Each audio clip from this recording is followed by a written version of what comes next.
गुजरात चुनाव की तारीखों का ऐलान होने वाला है और इसको लेकर इंडिया टीवी लगातार आपको अपडेट दे रहा है। अब से ठीक 1 घंटे बाद चुनाव आयोग की प्रेस कॉन्फ्रेंस होगी और मेरे सहयोगी पवन नारा साबरमती रिवर फ्रंट पर इस वक्त मौजूद हैं और वहां से ग्राउंड जीरो से पल पल की जानकारी, पल पल की अपडेट हम तक पहुंचा रहे हैं। सीधे चलते हैं पवन नारा के पास। पवन, ओवर टू यू। शुक्रिया। इस वक्त हम मौजूद हैं अहमदाबाद के रिवर फ्रंट पर। गुजरात चुनावों का ऐलान होने वाला है और लगातार हम उसकी आपको अपडेट दे रहे हैं। 12 बजे चुनाव आयोग की कॉन्फ्रेंस है और अब 1 घंटे से कम का वक्त है। तारीखों का सस्पेंस खत्म होगा और उम्मीद की जा रही है कि 2 फेज में चुनाव होगा, जैसा कि पहले गुजरात में लगातार होता आया है। लेकिन वहीं आज बीजेपी के गांधीनगर कमलम ऑफिस में इस वक्त एक बैठक चल रही है। उसकी तस्वीरें आपको दिखा देते हैं, जहां मंथन हो रहा है कि बीजेपी के वो 182 उम्मीदवार कौन होंगे जो मैदान में उतरेंगे। और इस मंथन बैठक की अध्यक्षता गृह मंत्री अमित शाह कर रहे हैं। भूपेंद्र पटेल को आप देख सकते हैं, सीआर पाटिल मौजूद हैं इस बैठक में। स्टेट लीडरशिप यहां पर अमित शाह की अगुवाई में नामों पर चर्चा करेगी, जिसके बाद ये नाम सेंट्रल पार्लियामेंट्री बोर्ड को भेजे जाएंगे और उसके लिए ये पूरी गतिविधि शुरू हो चुकी है। इससे पहले आपको बता दें, बीजेपी ने फीडबैक लिया है बाकायदा। कार्यकर्ताओं से पूछा गया है कि कौन से नेता विधानसभा में उतरने चाहिए, और इतना ही नहीं, जो दावेदार हैं उनके नाम के विकल्प देकर भी एक सर्वे किया गया है, जिसके बाद इन नामों की सहमति पर बीजेपी पहुंचने की कोशिश कर रही है। लेकिन जिस तरीके से बीजेपी लगातार 1995 से यहां गुजरात में सत्ता में है, इसलिए ये बैठक और इस बैठक में होने वाला फैसला बीजेपी के लिए आसान नहीं होगा, क्योंकि बीजेपी को अपने ही नाराजों को मनाने के लिए भी एक स्ट्रेटेजी की जरूरत है। और जैसा कि हमारे सहयोगी निर्णय ने बताया कि बीजेपी अब की बार ये स्ट्रेटेजी भी तय कर चुकी है कि अगर कोई नाराज होगा तो मनाने के लिए कौन से वो 2 नेता उनके पास भेजे जाएंगे। तो हमारे पॉलिटिकल एडिटर देवेंद्र पराशर इस वक्त हमारे साथ जुड़े हुए हैं सीधे, जहां प्रेस कॉन्फ्रेंस होनी है। देवेंद्र, किस तरह की जानकारी निकल कर आ रही है? कितने फेज में चुनाव होने की संभावना है और कब तक नतीजे आ सकते हैं गुजरात के चुनाव के?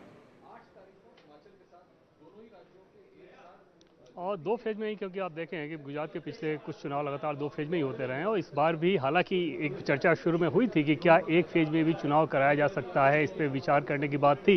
लेकिन अब जो संकेत मिल रहा है, ऐसा लग रहा है कि पिछली बार की तरह इस बार भी 2 फेज में ही चुनाव होंगे। चुनाव की तारीखों की बात करें तो ये लगभग तय माना जा रहा है कि क्योंकि 8 को काउंटिंग होनी है। अन्यथा अगर हिमाचल प्रदेश के चुनाव 12 नवंबर को हो जा रहे हैं और 12 नवंबर से लेकर 8 दिसंबर तक हिमाचल प्रदेश की काउंटिंग का कोई मतलब नहीं था। उसका जब इतना बड़ा गैप चुनाव आयोग के द्वारा दिया गया था हिमाचल प्रदेश के चुनाव की तारीखों के ऐलान के साथ, तभी ये बात समझ में आ गई थी कि गुजरात का जो चुनाव होगा उसकी काउंटिंग 8 दिसंबर को ही होगी। और ऐसे में उससे पहले चुनाव संपन्न हो जाना है, तो लगभग तय मानिए कि 5 दिसंबर तक गुजरात के चुनाव संपन्न हो चुके रहेंगे। और 2 फेज में अगर चुनाव होंगे तो 1 या 2 तारीख को पहला फेज हो सकता है, 4 या 5 को दूसरा फेज हो सकता है।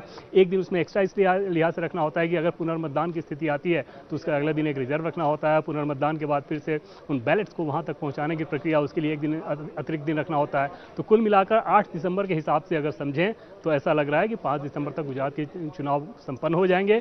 और उसमें अब ये देखना होगा कि दोनों फेज के बीच कितना का फर्क रहता है। जैसे पिछली बार अगर मुझे ठीक तरीके से याद है तो पहला फेज 9 दिसंबर को शायद हुआ था और दूसरा 14 दिसंबर को, 18 दिसंबर को काउंटिंग हुई थी।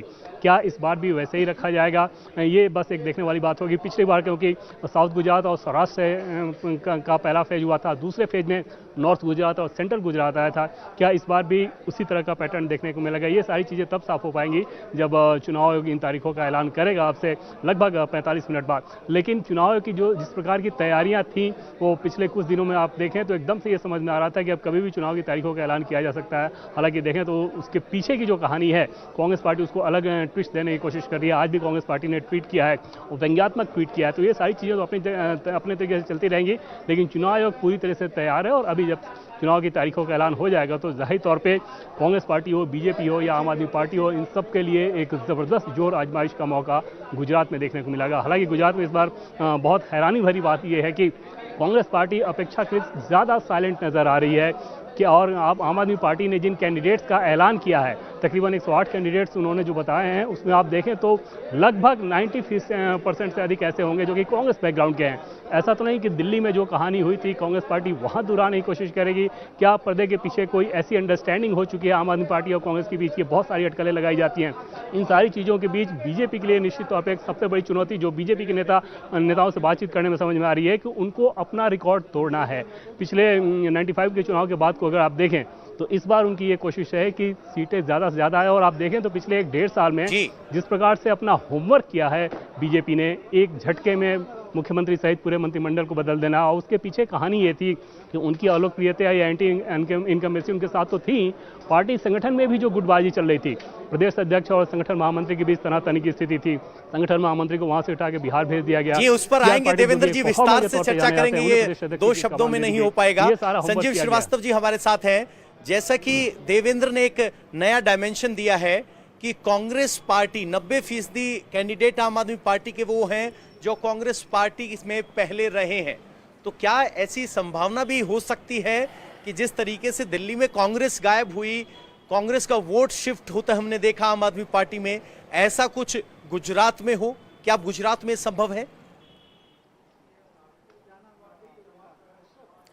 नहीं, इसके 2 पहलू हैं कि क्या कांग्रेस का वोट जैसे दिल्ली में शिफ्ट हुआ तो कांग्रेस को डेजर्ट करके शिफ्ट हुआ, कांग्रेस को छोड़ के शिफ्ट हुआ, कोई वो रणनीति का पार्ट नहीं था कांग्रेस की कि अपना वोट शिफ्ट कर दें। मुझे लगा देवेंद्र जी शायद कह रहे हैं कि कहीं इनकी कोई अघोषित सी अंडरस्टैंडिंग तो नहीं है, तो मुझे ये बात थोड़ी सी गले उतरने वाली नहीं लगती, क्योंकि आप पार्टी तो लगभग हर उस स्टेट में कांग्रेस का नुकसान पहुंचाने के लिए खड़ी हो रही है जहां कांग्रेस बीजेपी के सामने सीधे सीधे थी। जैसे पंजाब में हमने देखा, जैसे हिमाचल में उसका प्रयास है, जैसे अब वो गुजरात में प्रयास करें, तो कोई मिलीजुली अंडरस्टैंडिंग नहीं हो सकती। लोग अगर छोड़ जाएंगे कांग्रेस को छोड़ जाएंगे जैसे दिल्ली में छोड़ गए, लेकिन मुझे नहीं लगता है गुजरात में अभी आप पार्टी अपनी वैसी स्थिति बना पाई है। तो वो तो बहुत एक दूर की कौड़ी लगती है मुझे तो। कम से कम 2 बातें जो पहले चल रही थी, बस मैं उस बहुत संक्षिप्त टिप्पणी करना चाहता हूँ कि एक तो राहुल गांधी का यहाँ नहीं होना, मेरे ख्याल से राहुल गांधी ये समझते हैं कि गुजरात में जितना अथक प्रयास किया गया था 2017 में उसको रिपीट करना एक तरह से बहुत मुश्किल है। ना अब अहमद पटेल हैं, उस समय अशोक गहलोत इंचार्ज थे, अभी भी इंचार्ज हैं, लेकिन 2017 के अशोक गहलोत और 2022 अशोक गहलोत का आला कमान के साथ रिश्ते में ज़मीन आसमान का फ़र्क आ चुका है राजस्थान की वजह से। तो बहुत सारे मुद्दे, कैंडिडेट्स नहीं है उनके पास, वो जो यंग एक नई ऊर्जा आई थी कुछ युवा तुर्कों की वजह से वो नहीं है। बीजेपी कमज़ोर दिख रही थी, इस समय वैसी कमज़ोर नहीं दिख रही। तो कहीं ना कहीं राहुल गांधी ने शायद अपने मन को समझा लिया कि वो उन एरियाज़ में कॉन्सेंट्रेट करें जहां 2024 के मद्देनज़र वो पार्टी की ज़मीन तैयार कर सकें, न कि उस स्टेट में जाके फिर मेहनत करें जहां अल्टीमेटली तो हार नहीं है। राहुल गांधी की निगाह 2024 पर है, 2022 के गुजरात चुनाव में इतना फोकस नहीं है, ये संजीव जी कह रहे हैं, ऐसा नजर आ रहा है। लेकिन अहमदाबाद में जनता चुनाव को लेकर कितनी उत्सुक है, किस तरीके के रुझान या कहें कि पहले फर्स्ट रिएक्शन आ रहे हैं, वो ढूंढने की कोशिश की है हमारी संवाददाता गोनिका अरोड़ा ने। सीधे आपको गोनिका की वो रिपोर्ट दिखाते हैं। चुनाव आयोग आज गुजरात विधानसभा चुनावों की तारीखों का ऐलान करने वाला है और ये चुनाव 2 फेज में होंगे और उम्मीद है कि 8 दिसंबर तक नतीजे आ जाएंगे। लेकिन लोगों में कितनी उत्सुकता है, लोग इस बार के चुनावों को लेकर क्या सोच रहे हैं, कुछ लोग इस वक्त हमारे साथ हैं, उनसे बात करते हैं। सर क्या नाम है? पिनाकिन भाई। कहाँ से है सर आप? गुजरात बादल। अच्छा, ये बताइए आज तारीखों का ऐलान होने वाला है, सबसे पहले चुनावों को लेकर आप लोगों में क्या उत्सुकता है कि अब सरकार बदलने वाली है, क्या उम्मीद है? सरकार नहीं बदलेगी। नहीं बदलेगी, नहीं यही रहेगी। यही रहेगी। हाँ। तभी चुनाव आने वाले हैं, तारीख का आज ऐलान हो जाएगा, पता चलेगा कि कब वोटिंग के लिए जाना है, कब नतीजे आएंगे। जब नतीजा आएगा भाजपा का ही। हाँ। और कोई पार्टी को नहीं देख रहे हैं मुकाबले में? आम आदमी पार्टी है, कांग्रेस है? नहीं। क्या वजह है? मोदी साहब अच्छे हैं। मोदी जी अच्छे हैं। अच्छा मैडम, आपका क्या नाम है? बराबर है, मोदी अच्छे हैं। नाम बता दीजिए। शिल्पा जी, अभी तारीखों का ऐलान आज होने वाला है, कितनी उत्सुकता है चुनावों को लेकर? बहुत उत्सुकता है, लेकिन भाजपा ही आएगी। कोई बदलाव नहीं होगा। अच्छा, कुछ और लोग भी यहाँ पर है। सर कहाँ से आप? महाराष्ट्र। कहाँ, क्या? कोल्हापुर। अच्छा, कोल्हापुर से आप लोग कोई गुजरात से है आप? महाराष्ट्र से आए। ओके, आप महाराष्ट्र से आए हैं। तो यहाँ पर तमाम, क्योंकि बाजार है, तमाम लोग जो सुबह सुबह घूमने के लिए निकले हैं, लेकिन कुछ दुकानदार यहाँ पर हैं, उनसे बात करते हैं। सर, क्या नाम है आपका? तो बोलो। कहाँ से आप? नारायणपुर। अच्छा, अभी चुनावों का ऐलान होने वाला है आज, और क्या लग रहा है इस बार चुनावों को लेकर? अपना रेस्ट नहीं है। सर, आपका क्या? मैं कोल्हापुर से आया हूँ। आप कोल्हापुर? हाँ, प्रॉपर नेटिव का नहीं हूँ, लेकिन ये मॉडल का कुछ अच्छा दिख नहीं रहा है। नहीं दिख रहा। अच्छा, यहाँ पर कुछ दुकानदार भी हैं। भैया, क्या नाम है आपका? मोहम्मद गजनफर। अच्छा, कहाँ से आप? यही लोकल से हैं? नहीं, बिहार के। अच्छा, तो आपको लोग का यहाँ पर वोट है? नहीं, वैसे यहाँ पर चुनाव होने वाले हैं, क्या लग रहा है इस बार? वो अभी नहीं कह सकते उसके बारे में। अच्छा, उसका कोई ठीक है, विकल्प नहीं है। ठीक है। तो यहाँ पर और भी जो लोग हैं उनसे बात करने की कोशिश करते हैं, जो कि अभी यहाँ पर सुबह सुबह अपने दुकान को जमा रहे हैं। चाचा, क्या नाम है आपका? क्या नाम है आपका? जयेश भाई। जयेश भाई, यही लोकल से हैं आप, अहमदाबाद से? हाँ, अहमदाबाद से। अभी आज चुनाव की तारीखों का ऐलान होने वाला है, क्या लग रहा है इस बार? कितनी उत्सुकता है चुनावों को लेकर? बस हम तो हमारा धंधा संभाल रहे हैं बेटा। लेकिन इस बार चुनाव क्या लग रहा है? भाजपा जीत देगी। ये भाजपा ही क्यों? आम आदमी पार्टी, कांग्रेस? नहीं, कोई नहीं आएगा। तो क्या वजह है? क्या बीजेपी पसंद है, मोदी पसंद है? नहीं, बस ये जनता पसंद है, ये सरकार पसंद है। अभी आगे और भी कुछ लोग हैं जिनसे पूछते हैं कि आखिर इन लोगों का क्या मानना है। भैया, क्या नाम है आपका? जहीर अब्बास। सही जी, क्या यही के रहने वाले हैं? तो चुनाव होने वाले हैं, चुनाव की तारीखों का आज ऐलान होने वाला है। कितनी उत्सुकता है कि कब चुनाव होंगे, कब नतीजे आएंगे?